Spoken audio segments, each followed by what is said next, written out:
Good to be here with you. So 4 years ago, President Trump ran on a promise to put a stop to America's endless wars. Today, as just announced at the Pentagon, President Trump is keeping that promise to the American people. President Trump understood that the way to end those wars was to adopt a peace through strength approach to the world. He rebuilt the American military, which had been decimated by defense sequestration under the Obama administration. He required our allies to step up their game. And America's NATO allies are now spending $400 billion in additional defense spending over the next 10 years. And they've contributed more troops to conflict zones in places like Iraq and Afghanistan. I just finished a phone call with Secretary General Jens Stoltenberg of NATO, and we discussed regional issues, and I thanked him for the alliance's continued contributions to the West's national security and to freedom and security in our overseas missions in countries like Iraq and Afghanistan. President Trump empowered our great armed forces to defeat 100% of the ISIS caliphate. That caliphate was the size of Great Britain, stretching across Syria and Iraq when President Trump took office. And he authorized the daring nighttime raid that brought justice to the founder and cruel leader of ISIS, Bakr Abu al-Baghdadi.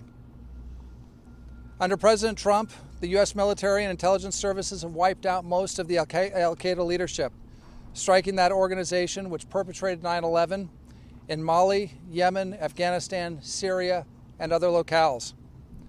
President Trump's resolve and America's strength has also led to peace in the Middle East.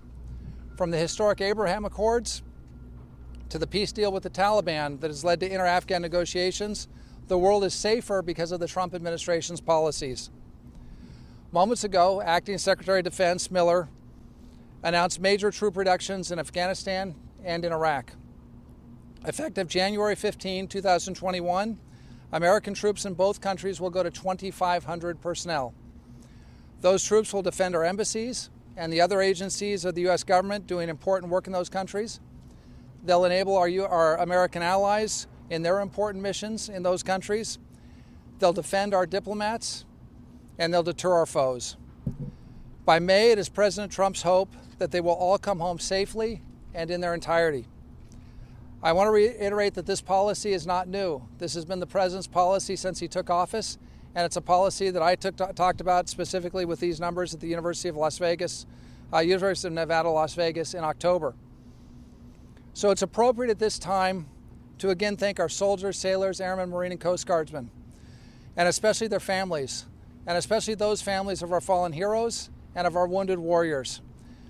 They've made tremendous sacrifices for the fight against terrorism and to keep our country secure. They're simply the best men and women this country has to offer. Critics have said that the president would not be able to rebuild our military, strengthen our alliances, wreak havoc on the terrorists, bring peace to the Middle East, and end our forever wars. Yet he has done that and positioned us to win the coming great power competition. Any one of these achievements would merit tremendous praise. Taken together, President Trump's foreign policy and national security record is comparable only to Ronald Reagan in the past two generations. Thank you all. God bless our men and women in uniform, and God bless this great nation. Thank you very much. Have a great day. Thank you very much.